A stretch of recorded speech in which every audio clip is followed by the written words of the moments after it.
Hello students, आपके सामने ये एक क्वेश्चन है।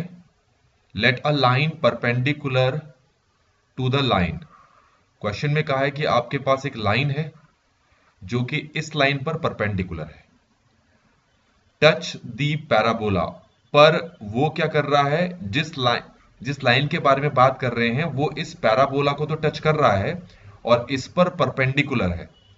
और ये जो लाइन है इस पैराबोला को जिस पॉइंट पे टच कर रहा है उसका नाम इन्होंने पी रखा हुआ है। तो यहां तक आपको समझ में आ गया होगा। तो अगर मैं ये पैराबोला को ड्रॉ करता हूं, ये पैराबोला कुछ इस तरीके से, ये लाइन कुछ इस तरीके से होगा। आप एग्जैक्टली ऐसा डायग्राम नहीं भी बनाओगे तो भी चलेगा, तो भी आपका आंसर जरूर आएगा। अब क्वेश्चन को भी मैंने पूरा पढ़ा नहीं है, तो इसका कारण ये है कि पहले मैं इतने के लिए आपको डायग्राम बना दूं। तो जिस लाइन की बात कर रहे हैं जो कि इस पे परपेंडिकुलर है, वो इसको टच कर रहा है। तो पैराबोला को टच करता हुआ एक लाइन आपको बनाना है, जो कि मैं आपको यहां पर बनाकर दिखा रहा हूं। ये रही वो लाइन जो पैराबोला को टच करती हुई जा रही है। ध्यान रखना, पैराबोला को टच करती हुई जा रही है। ठीक से नहीं बनाए, पर कोशिश वही है टच करते हुए दिखाऊं। ये टच करते हुए जा रही है और जिस पॉइंट पे टच कर रही है उसका नाम पी रखा क्वेश्चन के अकॉर्डिंग। और इस पी पॉइंट के कोऑर्डिनेट में x1 y1 ले लेता हूं। तो अब आप देख सकते हैं जो ये रेड कलर वाली लाइन है ये पैराबोला पर टेंजेंट है। पैराबोला की equation y square equal to 4x-9 है। तो अगर किसी पैराबोला पर लाई करने वाले टेंजेंट की इक्वेशन आपको फाइंड करनी है तो आप वाई स्क्वायर को रिप्लेस कर देंगे वाई वाई से, वाई वाई वन से, और x को रिप्लेस कर देंगे x प्लस x1 ओवर 2 से। तो इन दोनों को अगर मैं इसमें पुट करता हूं तो मुझे इक्वेशन ऑफ टेंजेंट मिल जाती है, जो कि हो जाएगा y y one equal to 4x plus x1 over 2 minus 9। इसको अगर मैं सॉल्व करूं, y y one equal to 2x plus x1 minus 18। इसको अगर मैं और सॉल्व करूं तो y y one equal to 2x plus 2x1 minus 18, जिसको मैं आगे ऐसे भी लिख सकता हूं 2 over y one x plus 2x1 minus 18 over y1। अब ये जो हमारे पास इक्वेशन आ गई है ये इस टेंजेंट की इक्वेशन है। तो अगर मैं इस टेंजेंट के स्लोप की बात करूं तो वो 2 ओवर y1 मिलता है। तो ये जो रेड कलर वाली लाइन है जिसको टेंजेंट कह रहे हैं हम यहां पर, उसकी इक्वेशन हमें यहां पर मिल चुकी है। अब ये जो लाइन है इसकी इक्वेशन आपको ऑलरेडी क्वेश्चन में दे रखी है, जो कि है 2x minus Y equal to 10।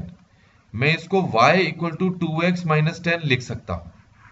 अब इस लाइन को y equal to M X plus C के साथ कंपेयर करें। इसके साथ अगर इसको कंपेयर करें तो आपको जो स्लोप मिल जाता है वो कितना मिल रहा है, 2 मिल रहा है। तो मुझे इसका स्लोप पता चल गया और रेड कलर वाली लाइन का स्लोप पता चल गया। तो अब आपको पता है कि दोनों के जो स्लोप है उसका मल्टीप्लीकेशन -1 लिखेंगे। तो ऊपर वाली लाइन का स्लोप हमारे पास आ गया 2 ओवर y1, और टेंजेंट का भी स्लोप हमें पता है, ये टेंजेंट का स्लोप हो गया, ऊपर वाली लाइन का हो गया -1। सॉल्व करेंगे तो y1 हमारे पास कितना आ गया, -4। आप ये देख सकते हैं कि जो x1 y1 है दोनों के दोनों पैराबोला के ऊपर लाई कर रहे हैं। इसका मतलब ये हो गया, तो जो पैराबोला की हमारे पास इक्वेशन है इस इक्वेशन में x1 y1 आप पुट कर सकते हैं। हमें y1 पता है तो सिर्फ y1 ही पुट करता हूं।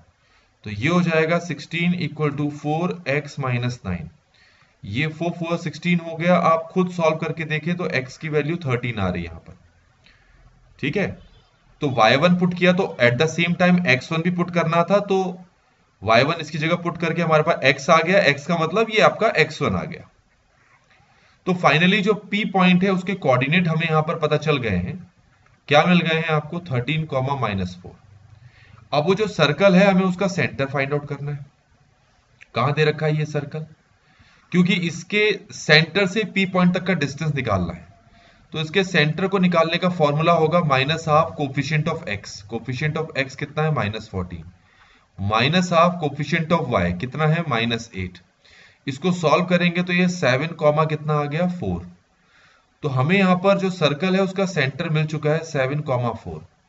अब इन दोनों के बीच का डिस्टेंस आप निकालें तो ये 13 माइनस 7 का होल स्क्वायर और ये 4 माइनस -4 का होल स्क्वायर, तो ये 6 स्क्वायर प्लस 8 स्क्वायर और ये हमारे पास 100 आ गया, 100 का स्क्वायर रूट कितना होता है, 10 होता है। तो अब आप ये देख सकते हैं कि जो चीज उन्होंने फाइंड आउट करने के लिए की थी, हमने वो फाइंड यहाँ पर कर लिया है। और इस तरीके से बच्चों ये क्वेश्चन यहाँ पर कंप्लीट होता है।